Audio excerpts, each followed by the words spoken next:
Hello, Amber McClure with Live Free Virtual Services here, CEO and founder. And today we have Tiffany Grice with us once again, the amazing owner. We're going today be going over the power of time management in business. And of course, I want an expert in to help us, to help you as business owners get a few tips and tricks to make life more efficient, pretty much, right? Let's go here. So thank you, Tiffany, for joining us. I appreciate you being here with us again. Thank you. Okay, so time management. What is time management? It's the process of directing how much time is spent on a certain activity. Pretty basic. Many of us struggle with it. And for me, I feel like time management not only is great for the business, but it has helped as far as keeping a effective and proactive and satisfied team and in business and even in personal life as well. So today Tiffany's going to share a few of her tips and tricks, with the first one being time blocking. I will let you take it from here, Tiffany. Thanks, Amber. Again, my name is Tiffany Grice. I am a business strategist and productivity coach. I own Process Prowess. And I do want to get started, since this is a recording, if you guys want to take a second to pause and go grab a piece of paper and a pen, and if you can, a black, green, yellow, and red marker. So time management. I mean, we've all heard the statement, so much to do, so little time, right? And that statement is fact. But the key to making the most out of the time that we do have really starts with determining the amount of time that we have, and then the things that we have on our plate that we need to fill that time with.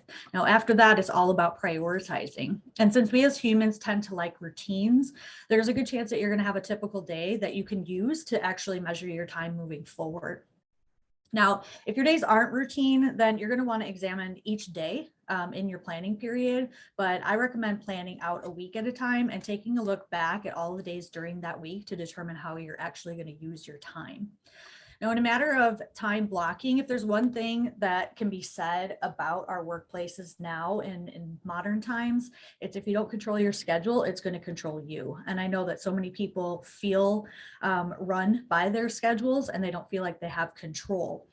So how do you balance that necessary, evil of meetings and emails and team chats and that busy work with focus time that you can do things that you truly care about and the things that actually matter? So that's where time blocking comes in. It's also referred to as task batching or day theming, but it's a really effective way to take back control of your workday. Now, if you're juggling many different projects and responsibilities or spend too much time in reactive mode, responding to emails, messages, and kind of putting out fires, if you find your day that's kind of chopped up by meetings or you're constantly getting interrupted, time management, as far as time blocking, is really going to be something that will assist you in really taking back control of your time. So like I said, it starts out with determining how much time that you have, and then going into what are the things that you need to do in order to, fill in that time and make sure that you're balancing out your daily schedule. So it starts out with how much time do you think you have? So go ahead and take out that piece of paper and write down how many hours that you plan to work for this week, the full week. And we're going to see how accurately you estimate the time that you have to actually spend working on your business. Now, next, we're going to talk about how much time you really have. So putting together blocks of time during the week can add up to a lot of achievement. And for that to make sense, this exercise is kind of intended to determine how much time that you have to work on your business, not your off time. Okay. We're going to get to that in a little bit. So time blocking, there's different kind of time blocks, and these are where the markers come in. So we have green, yellow, red, and black, right? The green is going to be the time that you have no interruptions and you're going to be your most productive. The yellow is going to be the time that you have maybe some interruptions, kids interrupting.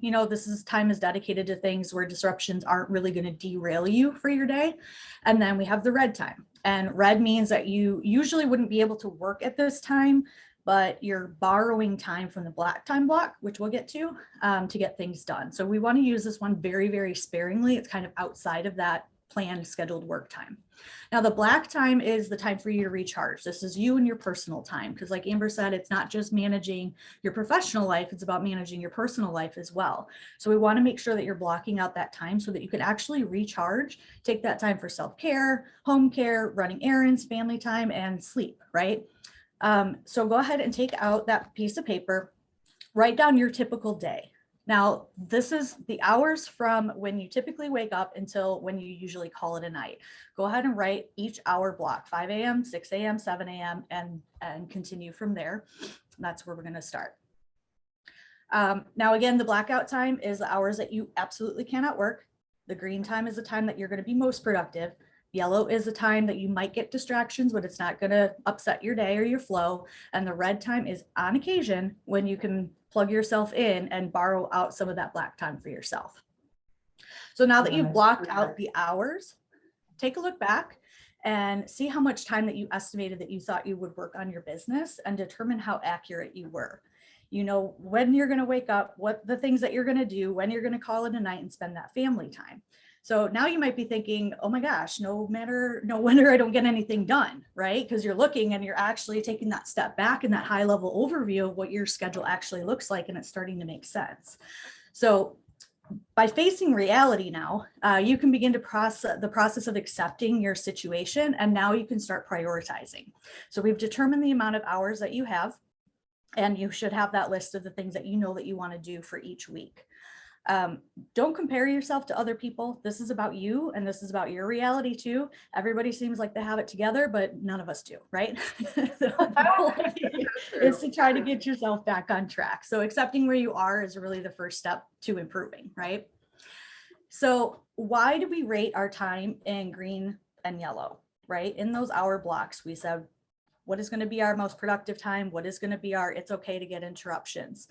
Now, it's not just about the interruptions though, it's also about your brain and what times of the day that you're most productive.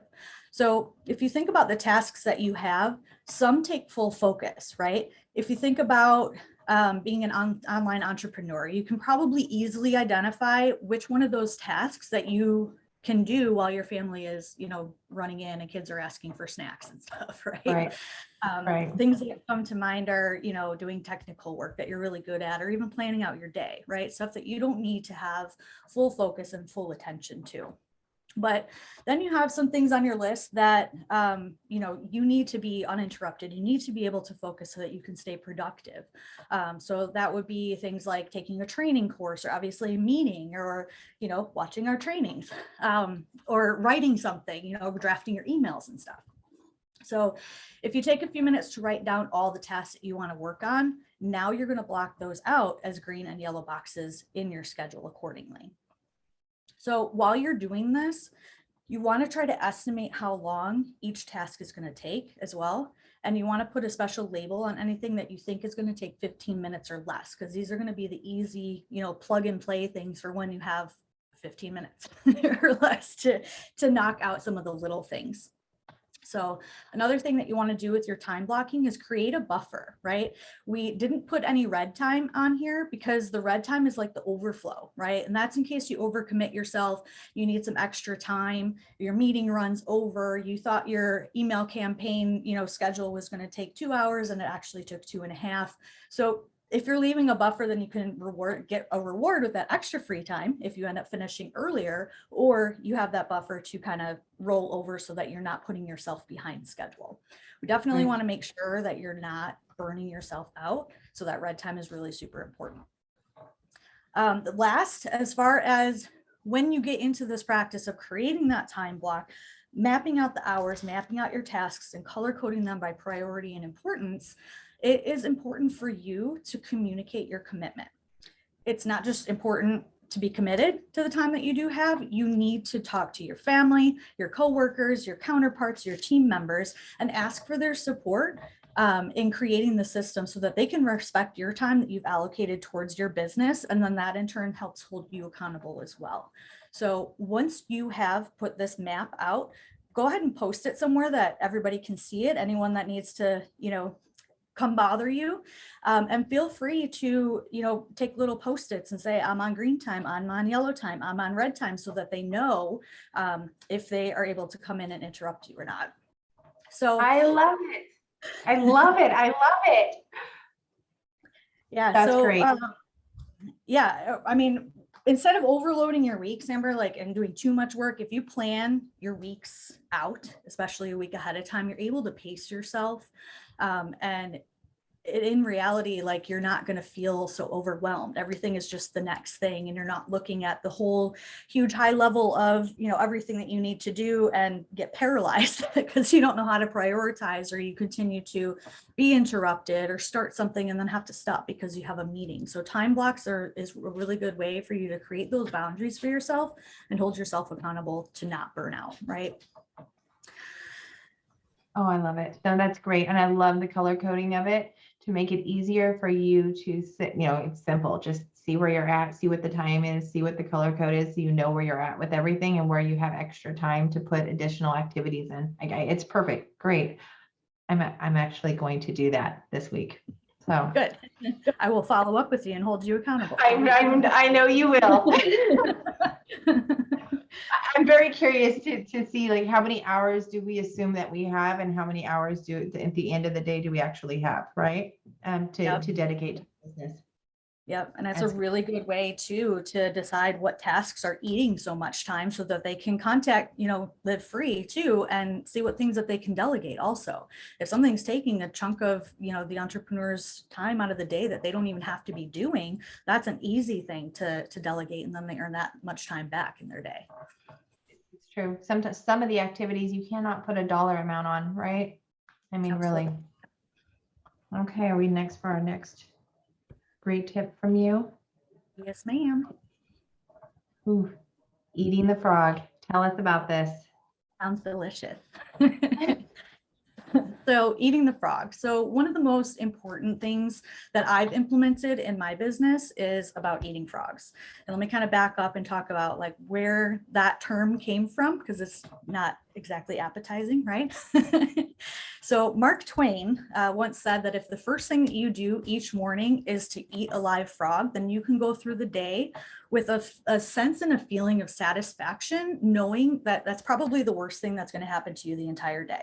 So you're really starting out your day with the ick. And while it sounds like it might set that tone for everything else to be downhill, it's really not, because you've already accomplished the worst thing that you can do, right?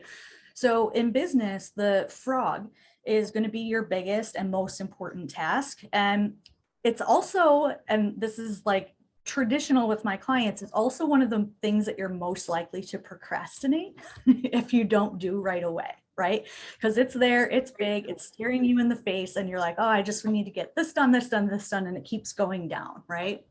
So eating the frog is another way of saying that if, say, you have two important things that you need to do, you want to start with the biggest, the hardest, and the most important one first, and discipline yourself to become, pursue these things immediately before you go on to something else, right? Because everything else after that is going to be easy peasy lemon squeezy, right?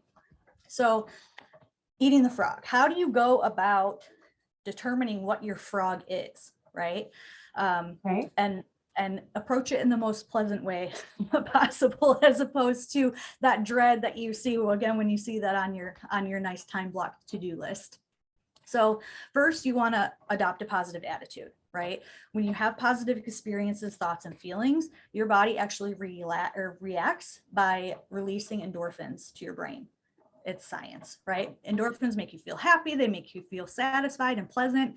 So you can actually develop a craving for these endorphins and that feeling of extra clarity or confidence, or the competence that they deliver, right? So once you get into this habit of creating a positive mindset towards your frogs, you're going to develop the habit of having a positive attitude, and at a unconscious level, you're going to begin to organize your personal and professional life in a way that you're continuously starting and completing even more tasks and projects. And you're going to look back and be like, because it starts to become second nature, right? You've become addicted to this positive feeling, and it's helping you eat the frog in the most pleasant way, right? That's going to trigger your brain's reward and pleasure system. Another when it comes to eating the frog, another thing that you want to stop doing, and I know a lot of us do this, especially with those tasks, is stop taking shortcuts. There's no shortcuts in lasting success, right? No matter how many videos that you watch or trainings that you attend or podcasts that you listen to try to find this quick path to success, big wins are going to come to those that are patient and take the time to become a master at things, right? Patience is key. And fortunately, your mind is like a muscle. So you really want to develop this habit that you can consider, part of your day. And like I said, it becomes natural to you. And once you put in that effort, you're going to discover that you actually prefer to knock those things out because you do get that feeling of satisfaction. Next, I would say eat one frog at a time, right? I mentioned you try to do something, you get distracted, this meeting pops up, you're going over here. Well, now you've got multiple frogs and you've taken little bites out of them, but you haven't eaten any of the frogs. And now you're even more overwhelmed than you were when you started your day. So you're going to get more overwhelmed and you're not going to be able to stay productive, right?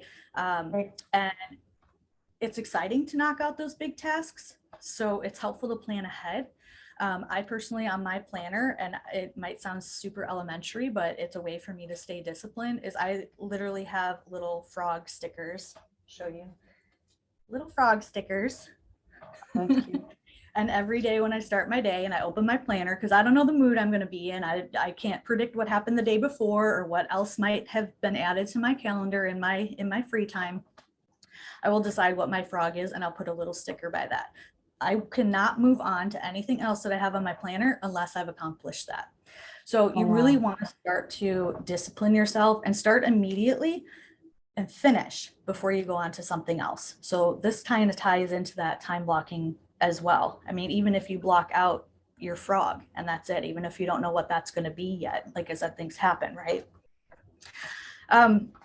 Pretty obvious one, and as far as eating the frog, is taking action, right? We can plan all day long. We can color code, use stickers and glitter and whatever it is that we want to do and implement, but nothing matters, right? Like I said, obvious, nothing matters unless we're taking action.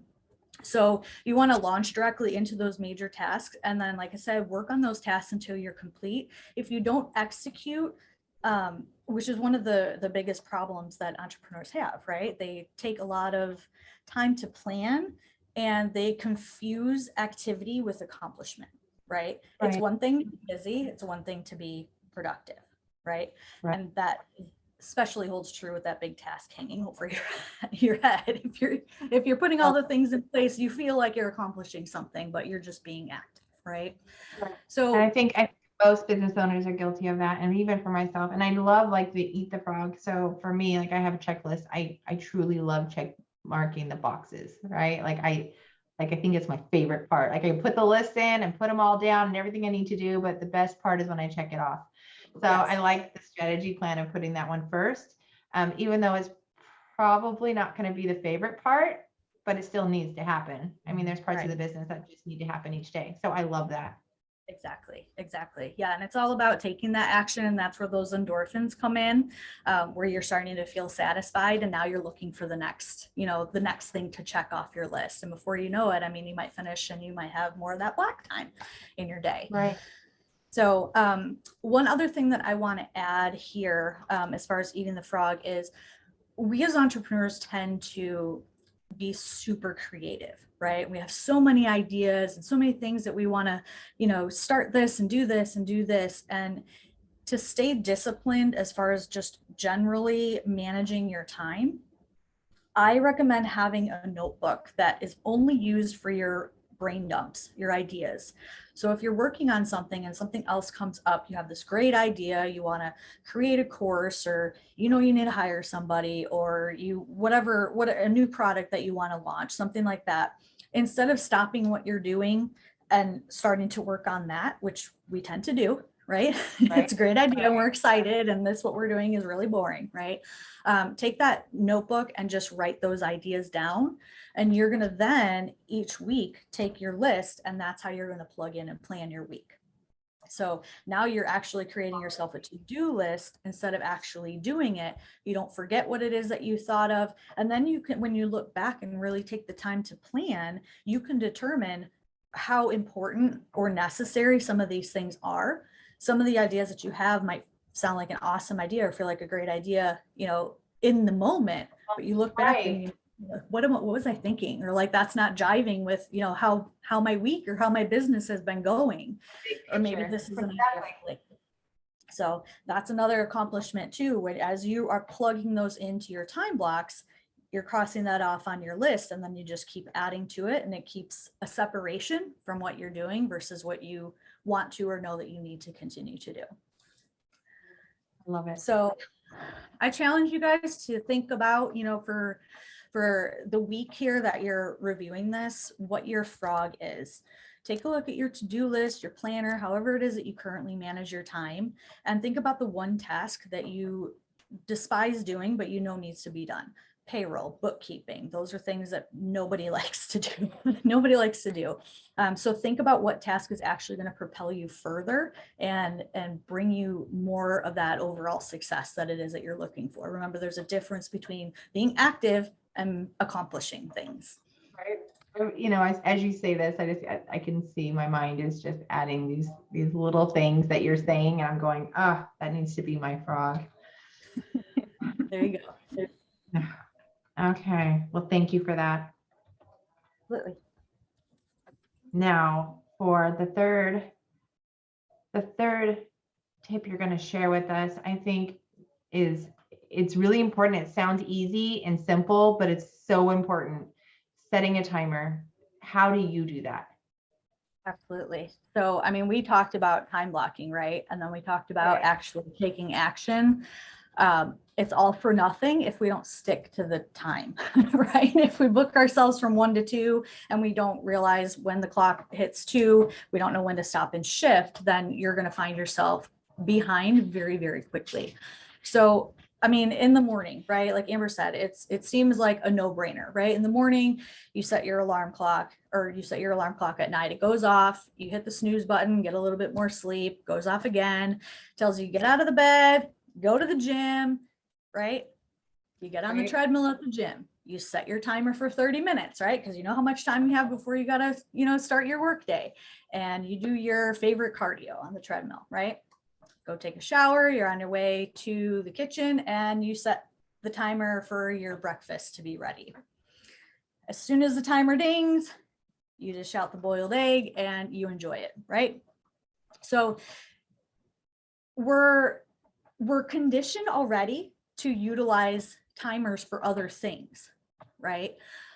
So our lives are affected by different timers, but at the same time, our business doesn't continue to run on that course, if that makes sense. So again, personally, we're used to pick up the kids at this time, do this, take my vitamins, whatever it is that you need to do.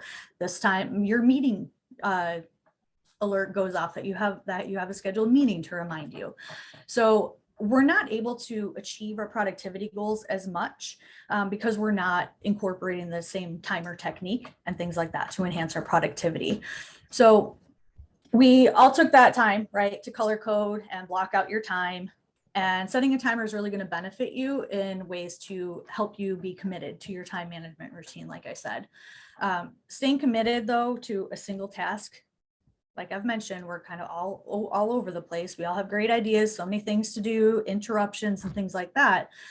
It's really going to assist you if you're in the habit of kind of juggling multiple things at the same time.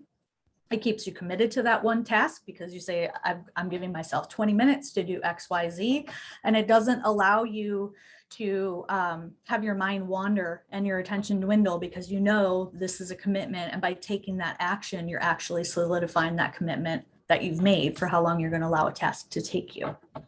In addition to that, too, you can actually find yourself completing tasks faster. Who doesn't like a little, competition with oneself?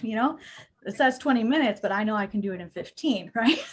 Right. So create a little game for yourself. I mean, we all go back to that, like that little thing as kids, stickers and glitter. And like, we all love that stuff, right? So that sense of satisfaction, especially if you don't like the task that you're working on, if you set a timer, you can actually, you'll allow yourself to push through that project faster, obviously stay efficient and things like that, but really helps you to commit to those things in a little less time. Another thing with timers is it helps keep your distractions at bay, right?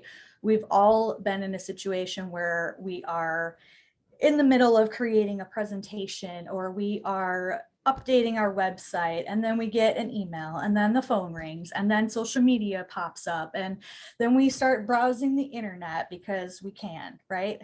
Oh, I can't tell you how many times I've wanted to, I'm just going to Google that and see what that means. Google is my best friend.